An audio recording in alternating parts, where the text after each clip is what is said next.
Introduce yourselves. Hi, I'm Pat. I'm Beth. Welcome to our home in Alaska.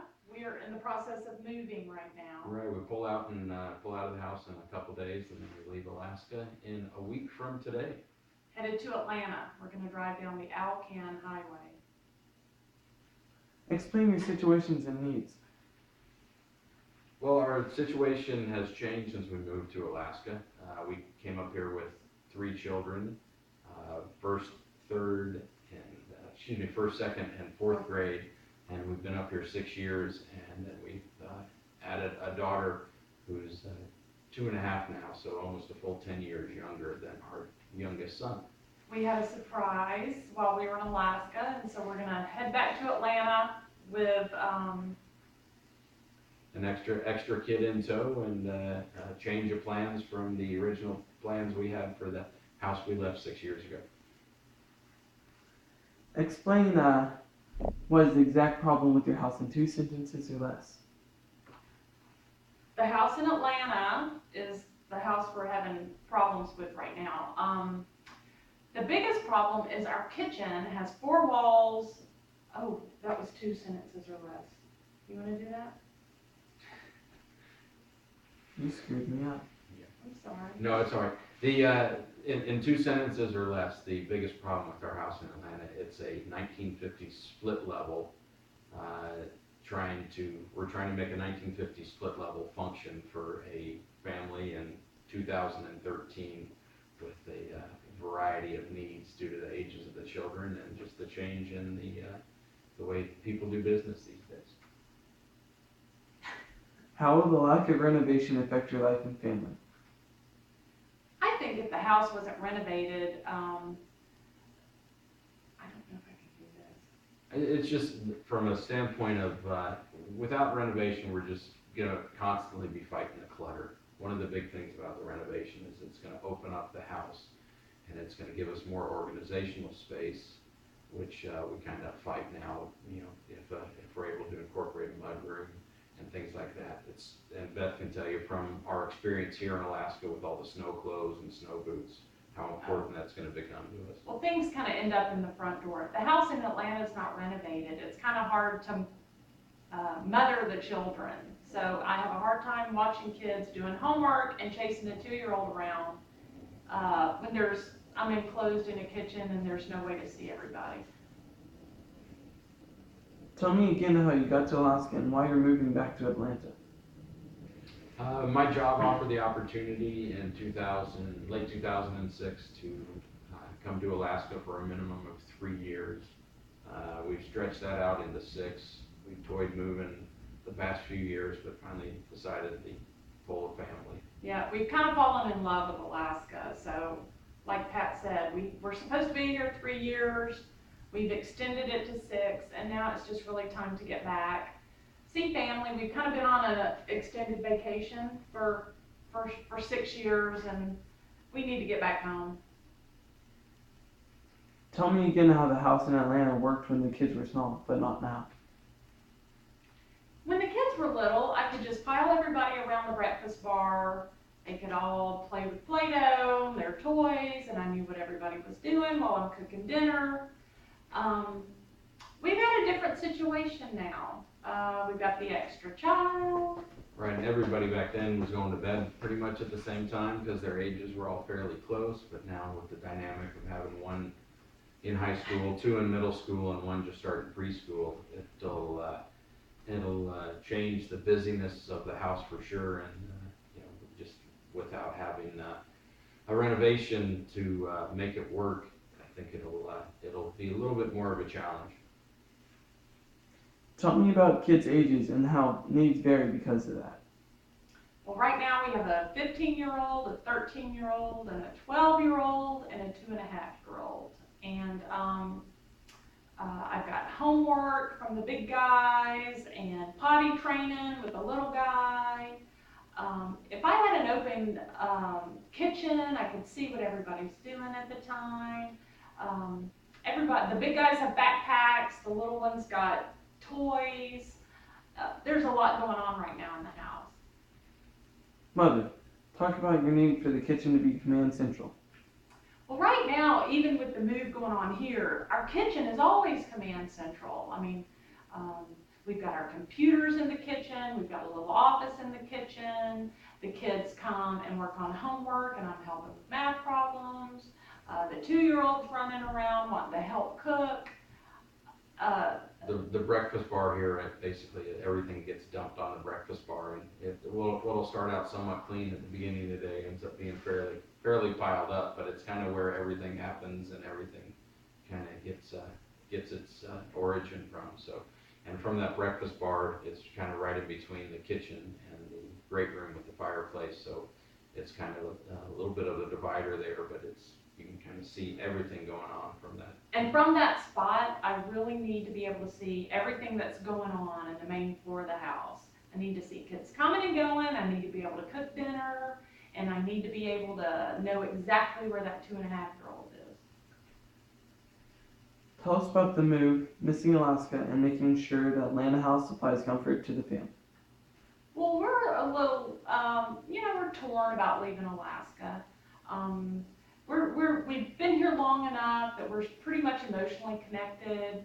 So there's some emotion involved. We're excited to get back to Atlanta. We'd love to be able to take the views with us. We'd love to be able to take some of the outdoor sports we've learned back to Atlanta. And one thing you'd really learn living here is to appreciate the nature, and folks in Alaska are very good at taking advantage of what nature has given in here as far as hiking out your back door, snowshoeing, cross-country skiing, whatever the case may be, and to be able to take advantage and absorb a lot more of the nature in our neighborhood in Atlanta that we like, that's very wooded and has a bird sanctuary right across the street. It would be nice to kind of take that same attitude back to Atlanta and really embrace what we have there. Every day here, I mean, like several times a day, we have a wow factor, just looking out the window or driving down the road. And we'd like to be able to translate that to Atlanta. It's beautiful there. We want to embrace it and see it and enjoy it. And making sure that Atlanta House supplies comfort to the family. Oh. Well, we're thinking that when we get to Atlanta, we want to be able to look out the window and see the gardens. We have had a beautiful garden in Atlanta. It hasn't really been tended to in 6 years. But out the back of the house, there's a beautiful garden to see. Out of the front of the house, there's a beautiful bird sanctuary to enjoy. If we could just see those a little bit better, and we've learned to enjoy those views. So if we just had a better view, we'd enjoy that. We'd enjoy a working fireplace in Atlanta. Yeah, definitely, instead of one that leaks and basically deemed unsafe, because the fireplace here has been, it was the first thing we bought when we came to the house was an insert for the fireplace, because it, my initial thought was just from a safety standpoint, have another source of heat in the house for cold winter days if we happen to lose electricity or lose gas and weren't able to keep the boiler running. So, but it's kind of become a focal point, and it's been very important to us, and we've gotten the kids in on the act of helping keeping the wood supply going. The kids are good at chopping wood. They've learned to pretty much handle all the wood chopping chores, whether it be by hand with an axe or with a wood splitter or gathering. They've done a really good job taking care of our wood supply. What are some things to incorporate into that Atlanta house from Alaska? Big windows, looking out over nature, working fireplaces, family gatherings. Say that one. What are some things to incorporate into that Atlanta house from Alaska? Big windows, look out over nature, working fireplaces, family gathering. Well, we've kind of mentioned it in a few of the other questions that we've addressed, but yeah, if we could open up and bring nature in a little bit, as well as give the house a more open feel, and also Some organization. yeah, for all the kids. some organization for all the kids. It would definitely give us an opportunity, or where in Alaska, we didn't necessarily have, they call them Arctic entryways here, as opposed to a mudroom that you would, other places, but we didn't necessarily have an Arctic entryway. We used part of our garage and used a little bit of the foyer here. But we know what we need now. Yeah, with, dealing with, you know, all the different snow clothes and snow boots and different things, you know, anticipating us to, you know, be dealing with rain and mud and things like that in Atlanta. It would be nice to be able to have a mud room that would possibly lead to a washer dryer area as well. No, well, that's part of the command central too. A fireplace, I'm having the hardest time with this. Okay, The fireplace is going to be important, like we mentioned as Mom well. needs to say it. I know, I Okay, gotta go ahead. talk, Okay, no, but, just start by saying I really Why, enjoy the why fireplace. is the fireplace important as a family gathering point? okay. Well, in Alaska, the fireplace has really been just part of the central area of the house. I mean, everything we do in this house is a family, whether it be in the kitchen, or we're sitting on the sofa watching television. We're really just gathered around the fireplace. And it's become the focal point of our family, the focal point of the house in Alaska, and we'd love to see that in Atlanta. Tell us how chopping wood is a kid's chore. Tell us how chopping wood is the kids' chores. Well, it's kind of, it's not exclusively the kids' chores, I'll tell you that. It's not my chore. Yeah, it's not best chore, but it's something that I've always got the kids involved in. One thing is that helps you get outside during the winter sometimes when you start to feel a little sequestered in the house. But when, That's true. yeah, we were able to get all the kids involved using different, you know, all the different tools.